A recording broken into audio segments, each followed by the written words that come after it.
This is the greatest success secret known to mankind.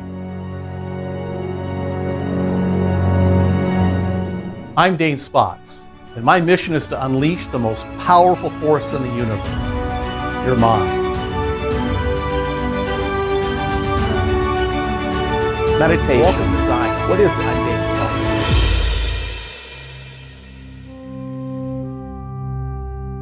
Spotts. In this report, I'll share with you the single most important success secret I learned from watching a Star Trek episode in the 1970s. It is unbeatable in business, love, and war.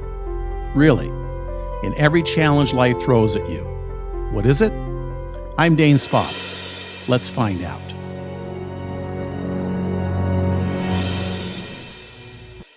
There are tons of success books out there, literally thousands, that offer the secrets, the success habits, management ideologies, and advice on how to become rich and successful. All of them have to do with aspects of your mind and behavior. Over the last 40 years, I've read a lot of them. Some were worthless platitudes. Others offered useful tips, but very few really cut to the core of what it takes to be a success in any undertaking. You see, each of us are not only wired differently, we come into the game of life with different personalities, different desires, and different skill sets. We create a lifetime of habits and values that pretty much control our behaviors. And a lot of what we do then results in success or failure. And by the way, before I get into my big reveal, there is something important we need to lay on the table. And that's this.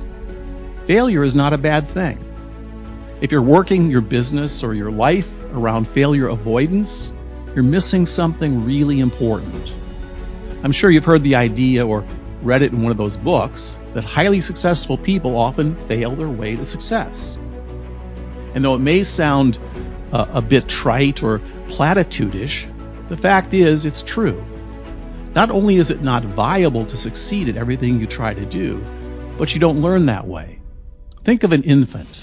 As it first starts to gain mobility and speech, failure is its winning strategy. The child discovers its environment and learns from it. Can it be painful? Of course it can. But that's how we learn. We learn by struggling, by trying new things, and yes, failing. Then after we fall down, we get back up and take a different course. I'm not going to bore you with stories about how the greatest inventors, scientists, and entrepreneurs failed their way to success because you already know about that. You just may not realize the depth of how important trial and error is in accomplishing something that's great and worth your time and resources. The key is how you frame it in your mind and not getting upset with yourself when something doesn't go as planned. So failure is not failure in the sense that you quit. You just regroup and take a different approach. Okay, got it? So with the I never see failure as failure idea, but only as a learning opportunity out of our way, let's get to the core of what makes some people amazingly successful and others not so much. The real reason why and what this has to do with Star Trek. A quick personal story. I remember when I was about 17 years old, when I discovered this secret. I was on my own in life. I'd left home when I was 16. I dropped out of high school and I ran away with my high school sweetheart. That's a long story in itself, so I won't delve into my backstory here other than to say we were married and had a wonderful life together. Anyway, I was working at McDonald's for $1.75 an hour, and my wife and I were living in a trailer. She was selling Avon door to door, while during the day I was picking up trash, sweeping the parking lot, and wiping outside tables. I was the McDonald's lot boy in Eau Claire, Wisconsin. I was not even allowed inside the store except to take the trash out. Yeah, it was a pretty low position, and I wanted to be inside some days out of the rain and have a chance to flip burgers like the other kids my age. It wasn't a lot of fun being the lot boy, but I was glad to have a job. One day some older kids were teasing me and drove their Chevy Impala alongside me while I was emptying the big trash receptacle. They threw their soda pop on me, and they spit on me, before speeding off and laughing about my job as the garbage man. Of course, it didn't make me feel very good about myself or my circumstances. I made a vow there and then that I would get my revenge. Revenge not in the way that I would track down the car or the kids that humiliated me, but success. Success being the best revenge. Anyway, my journey is another story, but the point here was that was the catalyst, a motivating moment.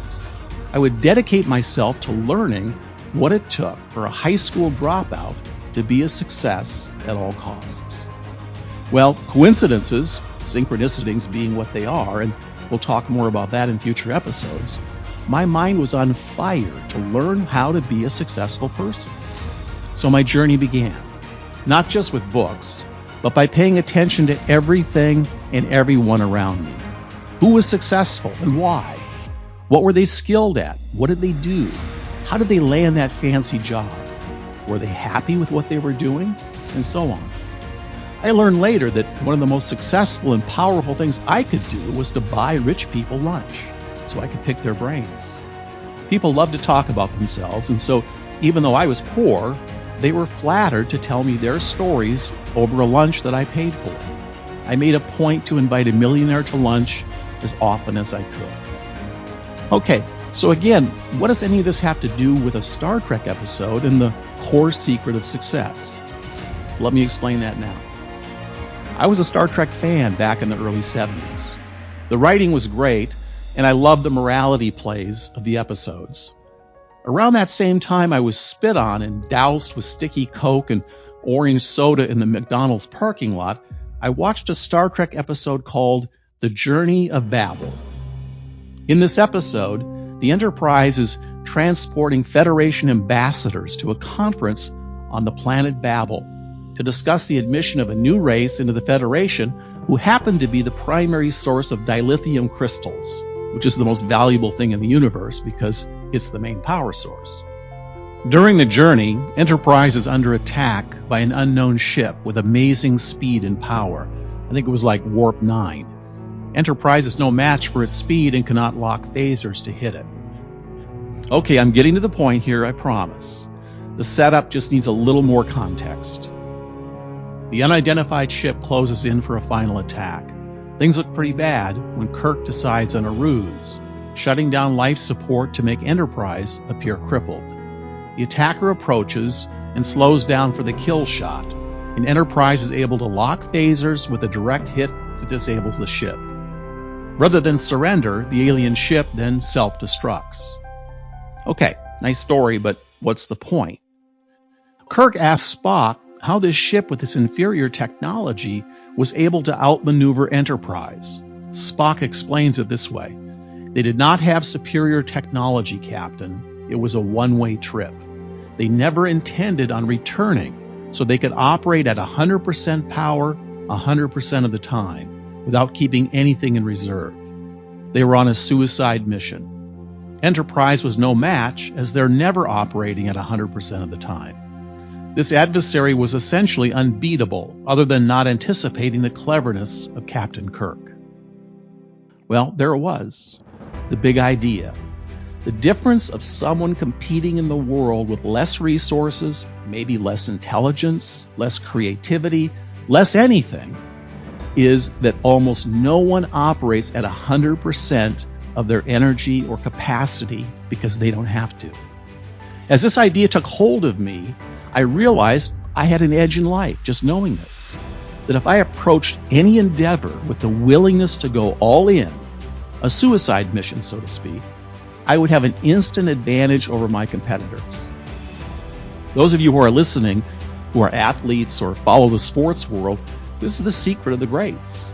Yes, they have great skill too, but they combine that skill with an all-in strategy that makes them unbeatable. Same thing with wars and bar fights. Whoever is the most committed generally wins. And by the way, if you want to see a truly great movie that epitomizes this point, watch the movie Gattaca. The story is in the future, where a society is driven by eugenics, and potential children are conceived through genetic selection to ensure that they possess the best hereditary traits of their parents. The film centers on Vincent Freeman, played by Ethan Hawke.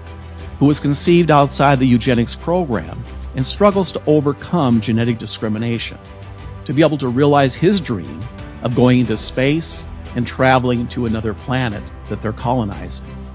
It would be impossible for him to go because he would be rejected as inferior. But he applies for the space program anyway and uses a friend's genetic material to bypass the security protocols to be able to get in. There's a key scene in the movie where he engages in a swimming match at night in the ocean with his biologically superior brother, who can easily take him. But he not only manages to win, he ends up saving his brother from drowning. When they get back to shore, the brother asks him how. How is it possible that he's able to do that with his heart defect? The answer? I never saved anything for the swim back. I gave it 100% just to get to the turnaround point. Every ounce of strength. And if I died swimming back, so be it. If you're interested, I highly recommend this movie just to really get that point. So the high school dropout, me, went to college, became a millionaire at 24, wrote books, started Zygon, and several other businesses. And all of it was because I applied that one principle in everything I do. When the other kids at the university were going to parties, I was working on a shipping dock so I could support my wife and myself and pay for school. Was it hard? Yes. Welcome to life. I learned a lot and would not change any of that special struggling time in my early days. To sum up what the meaning of all this is, it's that the real key to success isn't necessarily about having skills or resources, even though having that certainly helps.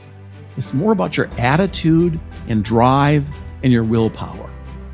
You can get the things you need to make it work, but the core of it, it's the willingness to do what most everyone else won't do to win. That's the secret of success that I learned from watching Star Trek. If you're all in on a suicide mission, so to speak, and willing to sacrifice everything for your goal, you're unbeatable. For the simple reason, almost no one does that. Oh, and one last thing. If you think this idea can't possibly work for you, try an experiment. The next time you have a task to accomplish that's difficult, tell yourself this. This will be the last thing I may ever do on Earth, and I'm fully committed no matter what it takes. And then, just do it.